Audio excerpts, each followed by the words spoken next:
They are now in charge, in case you weren't sure. Some of their words may have been intended to reassure, but their Taliban stagecraft is still old school. This was a security detail of one Taliban commander on his casual stroll through Kabul today. The market's very crowded. People are very happy. A large number of people and residents of Kabul are not afraid of us anymore. Thank God. But are they? The guns, by the way, look like brand new American issue, seized from the Afghan army that barely put up a fight. Just like this Humvee taken for a joyride on the edge of the airport. But there is nothing joyous about these rides, the one-way journeys away from home into exile, from an airport that has become a fortress and a departure lounge of Western credibility. This was today one of several British flights out of the country, and these may well have been their last steps on home soil, forever. Every passenger here, including the girl in her best pink, is a reminder of the West's failure to secure its 20-year investment of blood and treasure. Desperate Afghans are no longer clinging to planes for escape, but they are thronging the airport gates in the hope of a getaway. This was yesterday. Complete mayhem. American soldiers using tear gas for crowd control.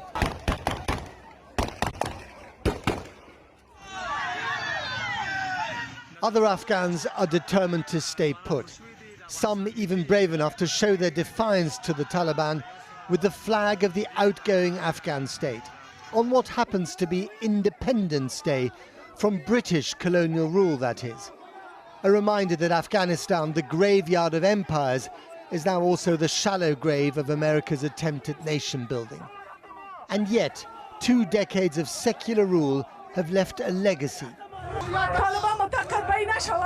Until the Taliban accepts that today's Afghanistan is different to Afghanistan 20 years ago and convince us that they have changed and that they will not go back to their same system, the Taliban should come and kneel before us. We will never kneel before them. Minutes later, the response from the Taliban. Shots fired, apparently over their heads, but still puncturing the new regime's reassurances. These images of defiance have yet to impress Washington, where they've been loading all the blame on the outgoing Afghan government. But what a difference a month makes. This was President Biden in July, when asked if Kabul 2021 could ever turn into Saigon 1975. Do you see any parallels between this withdrawal and what happened in Vietnam, with some people feeling... None whatsoever. Zero. The reality of the last week would suggest the opposite. And yet here he was last night, unrepentant, unflinching.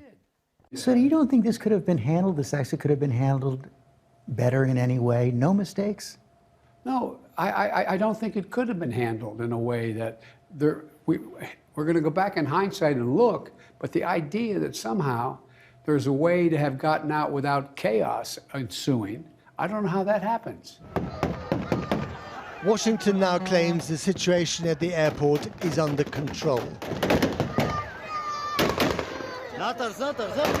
But these images from today tell a very different story, one that America will soon want to forget. Matt Fry reporting. Now, after years of allegations of funding and supporting the Taliban, Pakistan is now being seen as a key player in its future. Earlier, I spoke to Hina Rabbani Khan, who is a former foreign minister of Pakistan. I asked her, what role is Pakistan playing in the region now?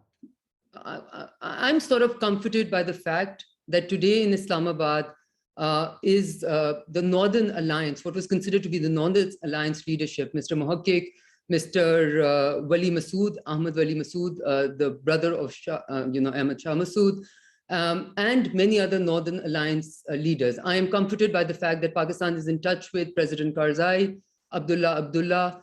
I'm comforted with the fact that Pakistan is also obviously in touch with pretty much all the, I'm sure, many different, and I cannot answer that question correctly because I'm not in government, so I don't know which Taliban leader specifically, but pretty much the entire spectrum of the leadership, I guess.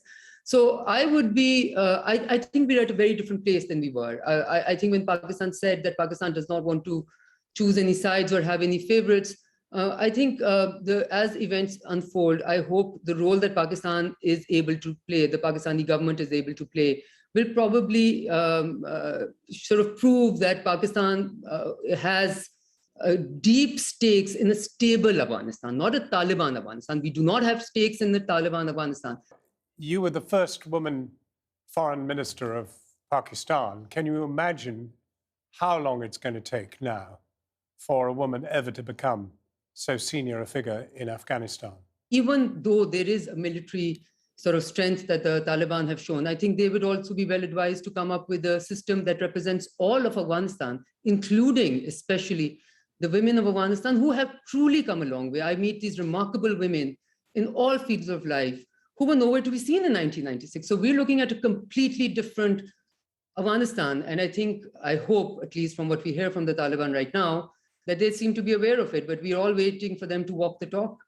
But to be aware of it does not imply that they are even thinking of talking the talk. I wouldn't say so. So I want them to walk the talk that they've done, right? And I think the talk has been rather good, okay? So when Mr. Shaheen tells us that women can be, go towards higher education, remain in jobs, that is obviously comforting from the Taliban that we knew of 1996, right?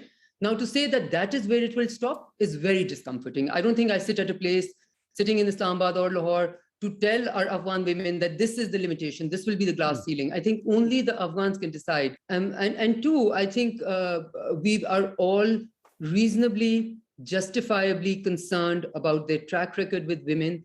Assurances aside, their actions on that particular front will really go a long way in creating the type of reaction the rest of the world, including Pakistan, has towards their whatever semblance of rule. And thirdly, which is also immediate, is whatever government they announce, if it is an unrepresentative government and only holds Taliban leaders and entities associated with the group, then obviously we are looking at the possibility of a continuation of civil war. And make no mistake, the Afghan women of today and the Afghan people of today, with access to technology and social media and from whatever they have experienced, is a very different group. And I feel from the talk, as I said, I wait for the walk, that they seem to be somewhat aware of that.